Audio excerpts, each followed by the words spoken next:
In honor of the season that's all about family and giving back, TV host, actress, and mom of three, Vannesa Lachey, is helping to launch the 7th annual CansGiving sweepstakes, which encourages fans to submit their favorite original recipes for a chance to win cash prizes. Vannesa joins us now to share some of her favorite recipes and how you can enter to win.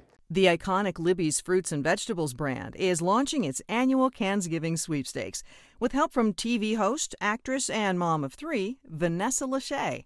For me and my family, there's nothing better than the holidays, which is a time to bring everyone together around the dinner table.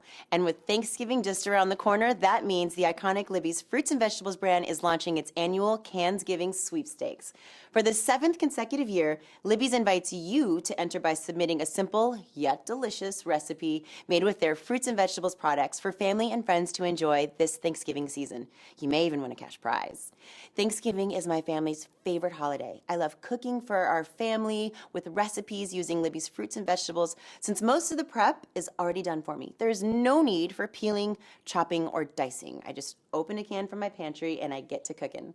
Share your favorite recipe using Libby's Fruits and Vegetables at getbacktothetable.com/CansGiving from November 4th through 22nd.